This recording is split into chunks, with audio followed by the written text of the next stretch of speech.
2021 dimulai. Di tol layang KM40 arah Jakarta, Pak. Posisi saya tepat di belakang kendaraan itu, Pak. Mohon dibantu ya, Pak. Emergency Call 115 Basarnas, selamat pagi. Kepada seluruh unit telah terjadi tiga lombok di Pawang Medan 40 dari Bandung. Juga berasal dari tubuh laporan ya. Tiga laporan.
Media semua, pada pagi hari ini tahap awal kita telah melaksanakan simulasi pertolongan bila terjadi kecelakaan di jalan layang. Simulasi ini dibuat untuk memberikan jawaban kepada masyarakat. Bagaimana seandainya terjadi kecelakaan di jalan tol yaitu Siwat Layang yang memiliki kesulitan tingkat tinggi. Dan ini kita membutuhkan kecepatan untuk bisa menolong korban.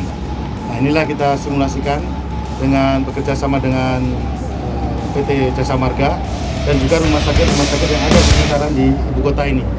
Dan kita telah mendapat jawaban dan saya sangat mengapresiasi tanggapannya karena dari pihak Jasa Marga, rumah sakit dan juga pihak Polri harapan untuk bisa berlatih bersama untuk memberikan rasa nyaman dan juga memberikan kepada masyarakat dan juga pada yang ikut berlatihan semakin dia mengasah keterampilannya untuk bisa menyelamatkan atau membantu korban yang membutuhkan. Pak, tadi kalau kita lihat di simulasi dibutuhkan waktu hampir 15 menit untuk sampai korban benar-benar di bawah evakuasi menggunakan helikopter. Tapi secara SOP untuk kecelakaan lalu lintas di ruas tol seperti ini, apalagi nanti dengan traffic, itu sebenarnya target evakuasinya itu membutuhkan waktu berapa menit sih Pak? Ya, untuk tahap pertama ini adalah exercise yang pertama kali, Mas. Jadi tahap pertama ini memang kita buat sedemikian rupa. Kita selanjutnya akan menghitung berapa target dan kita akan melihat statistik, Mas. Berapa korban yang selama ini terjadi kecelakaan, kemudian membutuhkan berapa waktunya.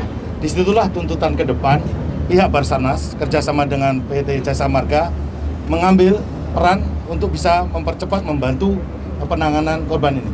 Kami belum bisa menjawab berapa kecepatan yang diinginkan. Tentunya proses dari pesawat helikopter sampai ke tempat tujuan itu kita membutuhkan waktu. Oleh karena itu mungkin pergeseran lokasi di mana pesawat helikopter itu standby itu kita akan perhitungkan. Hari ini kita masih dari Atang Sanjaya Bogor. Selanjutnya kita akan melihat dan pihak Jasa Marga sudah menawarkan kepada kita spot-spot tertentu. Tadi kita berbicara kemungkinan di tempat rest area wajib ada tempat untuk helikopter standby. Sehingga pada jam-jam tertentu atau hari-hari tertentu, misalnya pada Nataru, kemudian Lebaran, kita standby di tempat lokasi-lokasi yang diingat, sehingga kecepatan kita untuk membantu semakin akan cepat. Begitu, Mas. Oke, masih? Baik, terima kasih. Assalamualaikum warahmatullahi wabarakatuh. Saudara sekalian, mungkin menyampaikan beberapa data.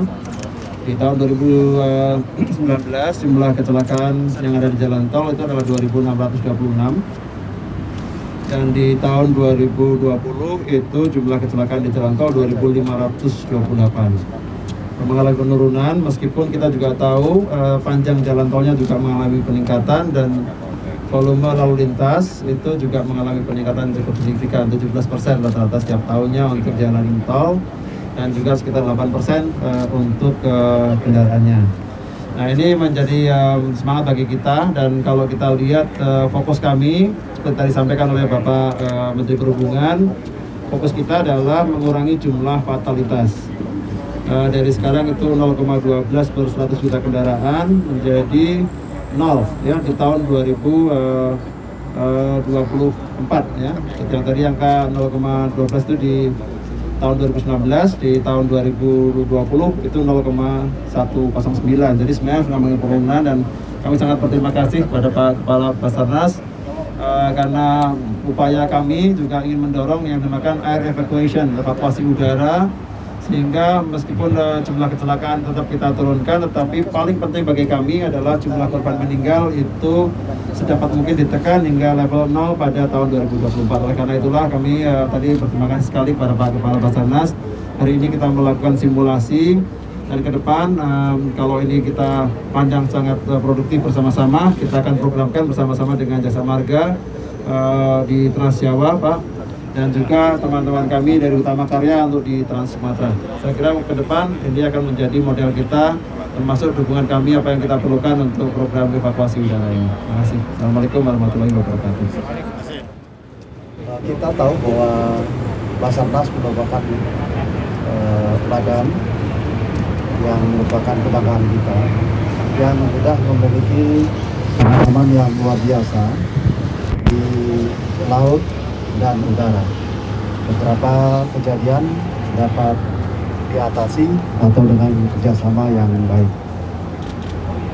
Untuk di darat, memang kita harus melakukan suatu simulasi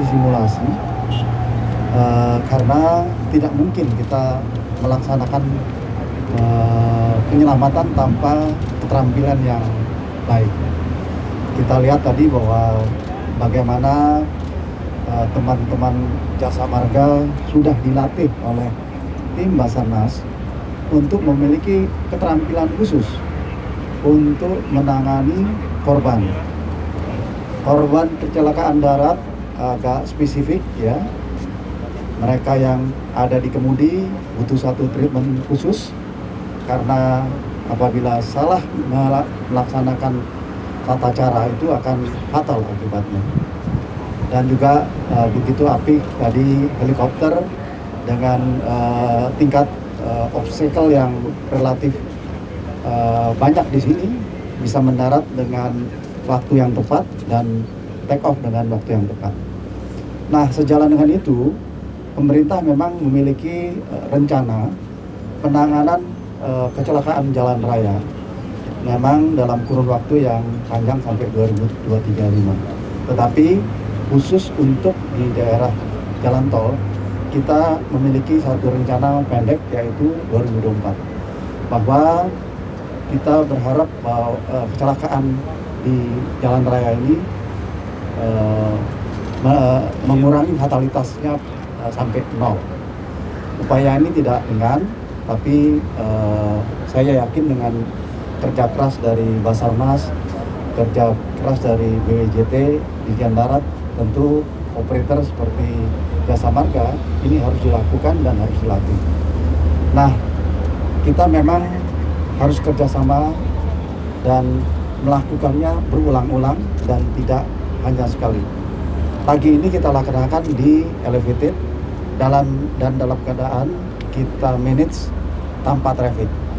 Tapi siang ini juga kita akan lakukan di Jawa Rawi dengan real traffic. Artinya traffic itu berjalan normal dan tim Basarnas dan Jasa Marga harus mengendalikan atau melakukan suatu simulasi dan berjalan dengan baik.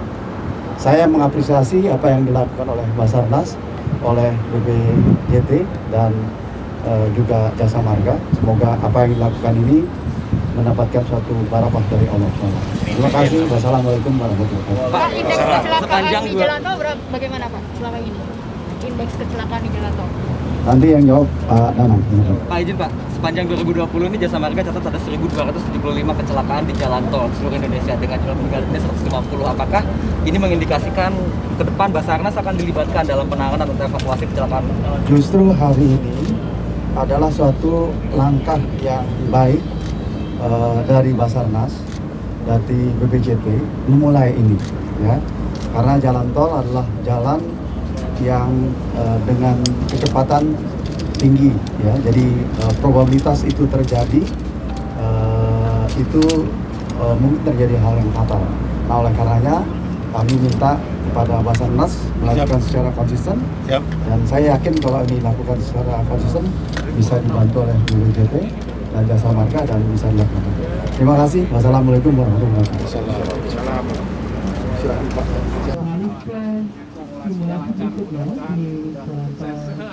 Terima kasih. Boleh sekali lagi kita beri apresiasi luar biasa untuk seluruh tim yang bertugas pada pagi hari ini tentunya. Terima kasih sekali lagi. Yes guys, demikianlah Traffic Accident Simulation sudah selesai hari ini, sukses dan lancar semuanya. Dihadiri oleh tadi ada Bapak Menteri Perhubungan, Bapak Budi Karya, dan semua pejabat yang hadir sudah menyaksikan langsung secara live. Juga tadi ada live streaming bagaimana proses dari TAS atau Traffic Accident Simulation. Mudah-mudahan yang kita kerjakan bersama ini, pelayanan terhadap masyarakat dan pengguna jalan tol terutama, bisa berjalan dengan lancar. Good luck, see you next episode. Ciao.